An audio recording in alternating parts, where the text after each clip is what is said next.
August 6, 1945.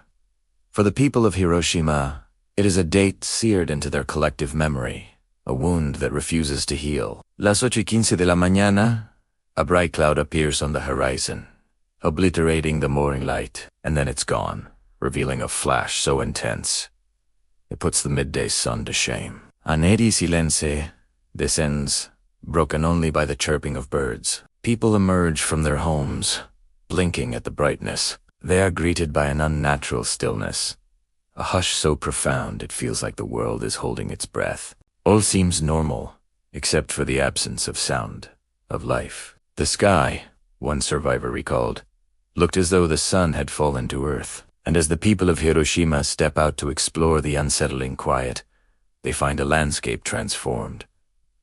Buildings are charred skeletons, twisted metal, and concrete. Smoke plumes twist towards the heavens, staining the cloudless sky. The air grows thick with a metallic taste and an acrid stench. Some are coated in a fine black powder that brushes off onto clothing and hair. But as the initial shock subsides, a different horror dawns. The faces of survivors are streaked with soot, their eyes wide with terror and confusion. Many stumble, weak and disoriented. Others clutch at their stomachs, overcome with nausea. Still, most are unaware of the unseen danger that permeates this ruined landscape, the invisible poison that will claim countless lives in the weeks and years to come. For me, this is more than history. It's personal.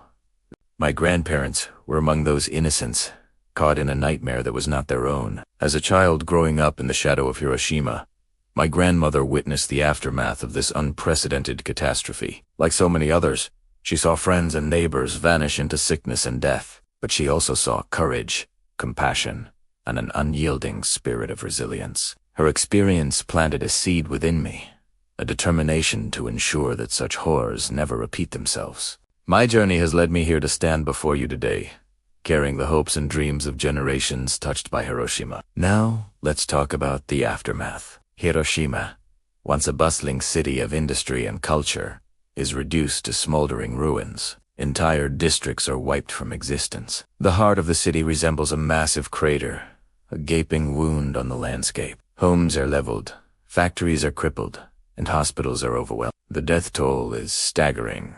Tens of thousands perish instantly, incinerated by the bomb's thermal radiation or vaporized by its nuclear firestorm. Many more succumb to radiation poisoning in the weeks and months that follow. Among them are children, their tiny bodies ravaged by a weapon not designed for human endurance. But amidst the devastation, stories of survival emerge, miraculously. Some are spared, shielded by their location or their sheer luck. They emerge from the wreckage, bearing witness to the bomb's horrific power and their own extraordinary fortune. In the days after the bombing, survivors struggle to comprehend the full scope of the disaster. The unfamiliar cloud, the sudden blast, the eerie silence, and the lingering radiation create a terrifying time. People wander through the ruins, dazed and confused, searching for loved ones or a semblance of normalcy. But they soon realize that life as they knew it is gone forever. In the wake of the tragedy, the international community grapples with the implications of this unprecedented weapon of mass destruction. Leaders are confronted with the horrifying potential of nuclear war. The specter of total annihilation looms large. Global anxieties intensify. People worldwide wonder if they, too, will be spared in the face of such overwhelming destruction. Amidst the chaos and despair, relief efforts commence, albeit slowly. Medical services strain to cope with the influx of casualties. Doctors and nurses work tirelessly, treating burns, radiation exposure, and the myriad ailments brought on by the bomb's invisible touch. International aid trickles in, providing some respite to the beleaguered survivors. But the scale of the disaster is so immense that recovery seems a distant prospect. The road to recovery for Hiroshima is long and arduous. Decades are needed to rebuild the city and its shattered infrastructure. The physical scars may eventually fade, but the psychological wounds run deep. Survivors carry the physical and emotional toll of their ordeal for a lifetime. They become known as hibakusha, a term that carries stigma and suffering. They face discrimination and misunderstanding as they navigate a world that cannot comprehend their ordeal. In the aftermath of Hiroshima, a global movement for peace and disarmament emerges. Survivors and their descendants become ardent advocates, sharing their stories to prevent a repeat of this catastrophe. They push for international cooperation and treaties to limit and reduce nuclear arsenals, hoping to create a safer, more secure world for future generations. And in the midst of all this, I draw your attention to the young. Children are forever etched into the narrative of Hiroshima, their innocence shattered by a weapon not made for their tender years,